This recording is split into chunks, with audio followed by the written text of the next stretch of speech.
So simple, so important, so underrated. Apart from the margin of safety, diversification is definitely one of the two most important risk management tools. In this video, I will show you what that is, how you apply it in your investing activities and why you should definitely use it and at the same time not worry too much about it. This should definitely make sense after you watch the video.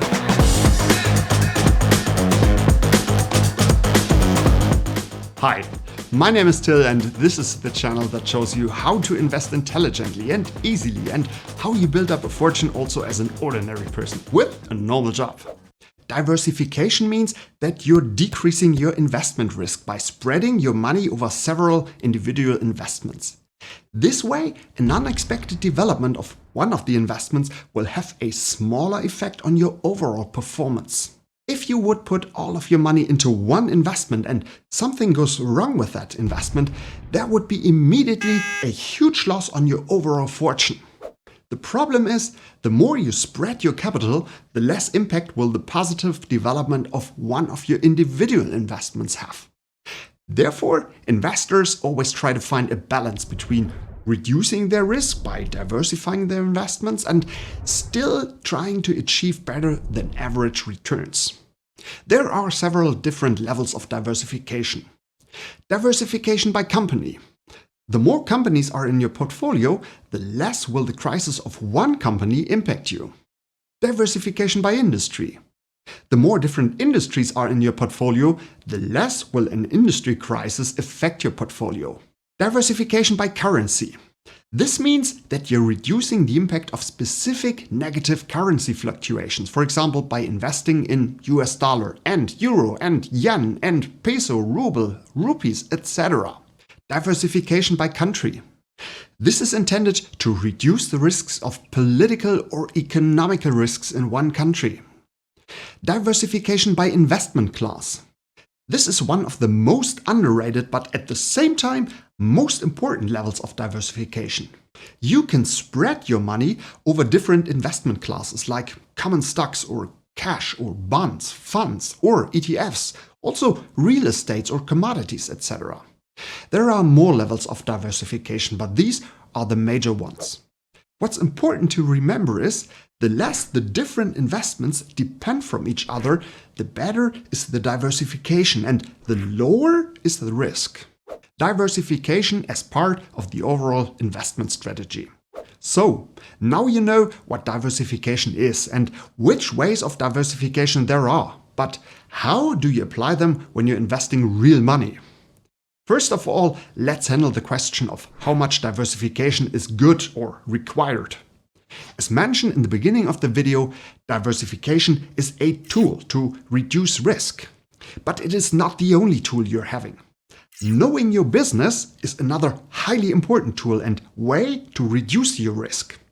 And this is a hard one because it takes a lot of effort to use it.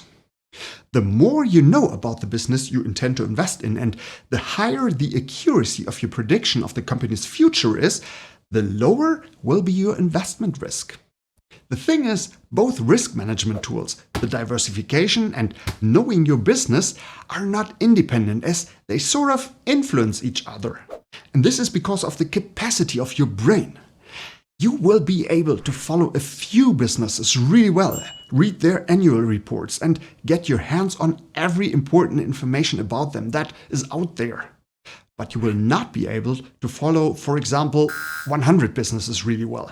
There is simply a limitation in our capacity that is slightly different for everybody, but in general, it is just there. Never compromise the knowing your business tool. When you realize that you can't follow every company in your portfolio well enough anymore, it is a huge warning sign that you're over-diversified. The good thing is, you don't need to worry too much about diversification. Yes, it is necessary to diversify, but applying it even a little is already decreasing your risk a lot. Think about it this way. When you're just having one investment and you're adding another one, your risk is already halved as the share of each individual investment on your portfolio goes down from 100% to 50%. And at a certain point, the risk isn't going down significantly enough anymore so that it would be justified to apply more diversification. When you're holding, for example, 20 stocks and you're adding one more, the share of each individual investment on your total portfolio will just go down from 5% to 4.76%. Both examples assume, of course, that the investments in the portfolio are spread in equal-sized shares. How quickly do I need to be diversified as a beginner? When you're just starting with maybe $1,000 or $2,000, it doesn't really make much sense to spread this over 10 or 15 individual investments that would have a share of $100 or $200 each.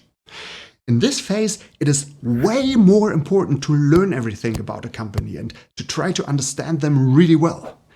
When you start to invest in 2 or 3 companies, it is usually fine. Over time, you save more money and find more companies that are interesting. The diversification of your portfolio will then come naturally. And having cash in your pocket is already a different investment class than stocks. So this is contributing to your diversification.